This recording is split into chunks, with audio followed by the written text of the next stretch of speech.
Kawan-kawan, jumpa lagi dalam storytelling kitab suci.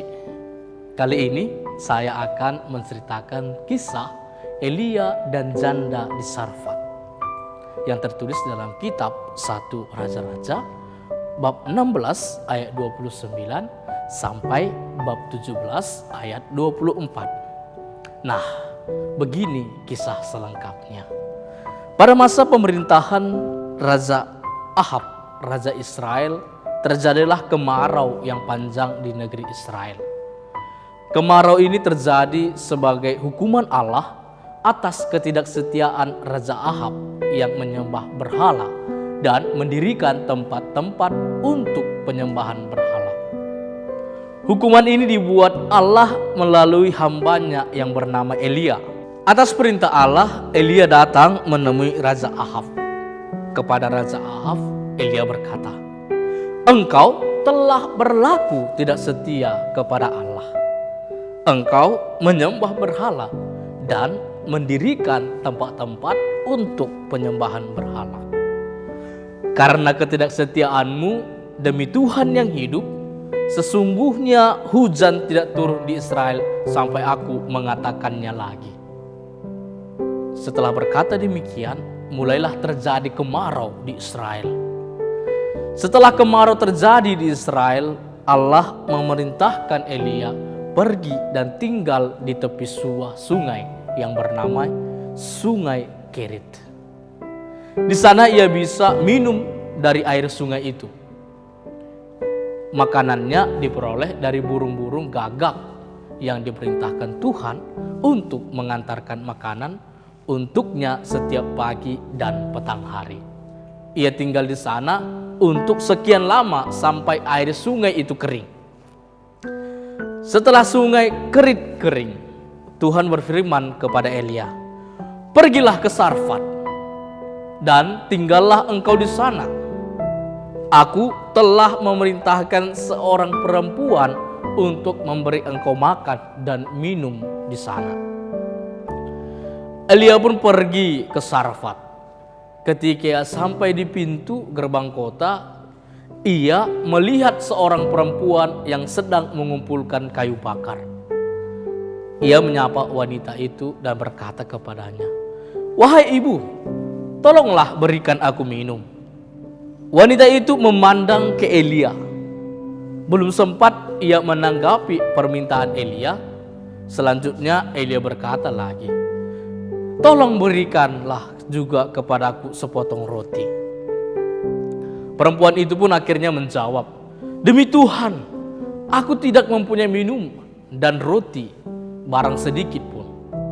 Aku hanya mempunyai segenggam tepung dalam tempayan dan sedikit minyak dalam buli-buli.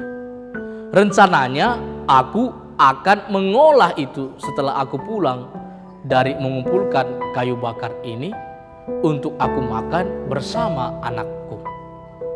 Setelah itu mungkin kami akan mati karena tidak lagi makanan bagi kami."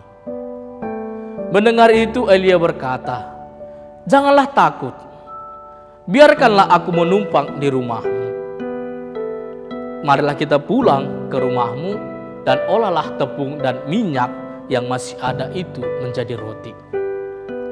Namun sebelumnya, engkau harus membuat bagiku terlebih dahulu sepotong roti bundar kecil saja dan berikanlah itu kepadaku. Setelah itu, barulah buat bagimu dan bagi anakmu. Sebab beginilah firman Tuhan Allah Israel. Tepung dalam tempayan itu tidak akan habis, dan minyak dalam buli-buli itu pun tidak akan berkurang sampai pada waktu Tuhan menurunkan hujan lagi ke atas muka bumi." Perempuan itu memperbolehkan Elia menumpang di rumahnya, dan ia tampak setuju untuk melakukan seperti yang diperintahkan oleh Elia. Ia pun pulang ke rumahnya bersama Elia. Sesampainya di rumah, si perempuan berbuat seperti yang dikatakan oleh Elia. Ia mengambil segenggam tepung yang masih ada dalam tempayan dan minyak yang tinggal sedikit yang ada dalam buli-buli. ia pun mengolah roti. Terlebih dahulu membuat sepotong roti bundar bagi Elia. Ia menyerahkan roti itu kepada Elia, dan setelah itu barulah ia membuat roti untuk ia makan dan anaknya. Ia mengolah roti berkali-kali dan benar bahwa tepung dalam tempayan itu tidak habis dan minyak dalam buli-buli itu tidak berkurang. Seperti firman Tuhan yang diucapkannya dengan perantaraan Elia. Perempuan itu, anaknya, dan Elia pun akhirnya mendapat makanan untuk beberapa waktu lamanya. Tidak berapa lama sesudah itu, anak dari perempuan itu sakit keras, bahkan sepertinya sudah mati. Perempuan itu merasa sedih. Ia curiga terhadap Elia karena anaknya sakit setelah kehadiran Elia di rumahnya. Perempuan itu pun memberanikan diri menemui Elia. Ia memangku anaknya, dan setelah bertemu dengan Elia, dengan agak marah ia berkata, "Engkaulah yang menyebabkan anakku mati." Elia terkejut mendengar tuduhan yang disampaikan oleh perempuan itu kepadanya. Ia berkata kepada perempuan itu, "Berikanlah anak itu kepadaku." Elia mengambil anak itu dari pangkuan perempuan itu dan membawanya ke dalam kamarnya yang berada di atas. Setelah berada dalam kamar, ia membaringkan anak itu di tempat tidur. Setelah itu ia berseru kepada Tuhan, "Ya Tuhan Allahku, apakah Engkau menimpakan kemalangan ini atas perempuan ini yang telah menerima aku sebagai penumpang dengan membunuh anaknya?"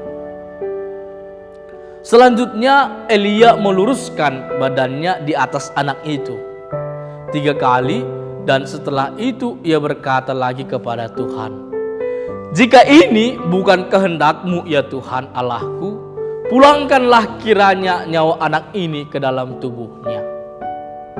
Tuhan mendengarkan permohonan Elia dan nyawa anak itu pun pulang ke dalam tubuhnya.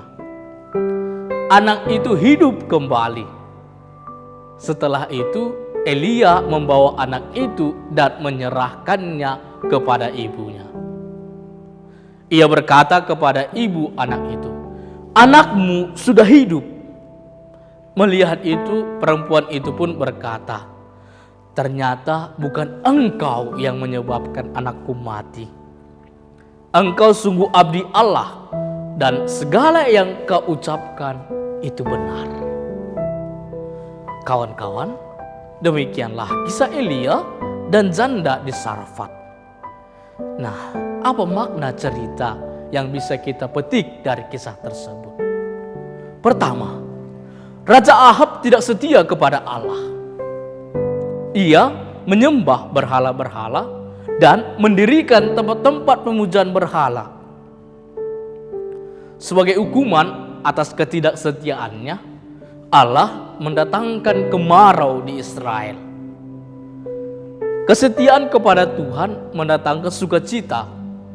Sebaliknya, ketidaksetiaan kepada Tuhan mendatangkan musibah dan penderitaan. Tuhan senantiasa menolong orang yang setia kepadanya dan menghukum orang yang tidak setia kepadanya. Kita harus setia kepada Allah agar kita tidak dihukum. Makna yang kedua, Elia diutus oleh Allah pergi ke rumah seorang janda di Sarfat.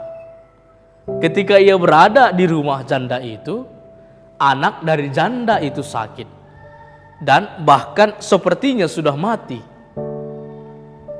Janda itu menuduh Elia sebagai penyebab kematian anaknya. Elia adalah hamba Allah. Jadi hamba Allah diutus bukan untuk membawa penderitaan, tapi membawa keselamatan. Menerima hamba Allah berarti juga menerima Allah dalam dirinya. Mari kita menerima kehadiran dan pewartaan bagi para hamba Allah. Kawan-kawan, demikianlah makna kisah Elia dan janda di Sarfat ini. Semoga bermanfaat dan memberkati kita semua.